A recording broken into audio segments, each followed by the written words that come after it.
नमस्कार, तुम्ही पाहताय मराठी मंडळी। एकनाथ शिंदे भाजपच्या खरंच दबावाखाली आहेत का?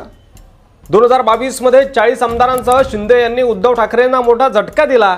मात्र आता दिवस फिरलेत। असं दिसतंय की भाजप त्यांना बॅकफुटवर ढकलण्याचा प्रयत्न करतंय। या व्हिडिओमध्ये आपण पाहणार आहोत भाजपची रणनीती काय आहे, शिंदे विरुद्ध सुरू असलेलं षडयंत्र काय आहे आणि उद्धव ठाकरेंचा कोणता अंदाज खरा ठरतोय। अंदाजात किती सत्य आहे आणि किती तथ्य आहे, चला तर सविस्तर जाणून घेऊया। नमस्कार, तुम्ही पाहताय मराठी मंडळी। फडणवीस शिंदेंच्या नेतृत्वाखाली महायुतीला विधानसभा निवडणुकीत मोठं बहुमत मिळालं, पण मुख्यमंत्रीपद शिंदेंच्या ऐवजी देवेंद्र फडणवीस यांना दिलं गेलं, किंबहुना ते त्यांनाच दिलं जाणार होतं। त्यामुळे शिंदेंची नाराजी दिसून आली। त्यांनी गृहमंत्रीपद, अर्थ खातं आणि इतर महत्त्वाच्या पोझिशनवर प्रयत्न केले, पण ते अपयशी ठरले। भाजपा शिंदेंना मागे ढकलण्यात यशस्वी झालं आणि त्यामुळे त्यांचं राजकीय वजन आणि महायुतीतील महत्त्व कमी झालं। यावर उद्धव ठाकरेंनी आधीच भाकीत देखील केलेलं होतं। काय होतं ते भाकीत आणि काय होतं त्यांचा अंदाज ते देखील समोर बघणार आहोत। मात्र मागच्या काही दिवसांमध्ये पावसाळी अधिवेशनात शिंदेंच्या काही मंत्र्यांवर विरोधकांच्या आरोपांमुळे दबाव देखील निर्माण झाला। बुलढाण्याचे आमदार संजय गायकवाड यांनी विधानसभेत मारहाण केल्यानंही वातावरण तणावपूर्ण झालं होतं। भाजपने राजीनामा घ्यायला भाग पाडलं नाही, पण मंत्र्यांचे अधिकार कमी करून शिंदेंच्या प्रभावावर मर्यादा घालण्याचा भाजपने नक्कीच प्रयत्न केला। योगेश कदम यांच्या आईच्या नावावर अवैध डान्स बार चालवण्याचं प्रकरण, यामुळे योगेश कदम यांची हकालपट्टी व्हावी अशी देखील मागणी झाली मंत्रिमंडळामधून।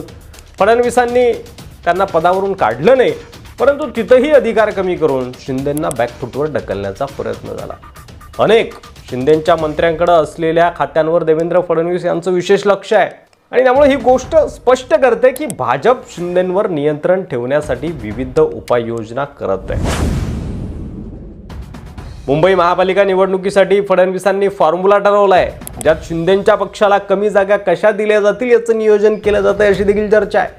मुंबईत भाजपचे 15 तर शिंदेंचे केवळ 6 आमदार आहेत, त्यामुळे शिंदेंना निर्णय प्रक्रियेतूनच बाजूला ठेवण्याचा भाजपचा प्रयत्न आहे असं बोललं जातंय। कॅबिनेट मीटिंगमध्ये शिंदेंचे काही मंत्री गैरहजर होते अशी देखील बातमी आहे।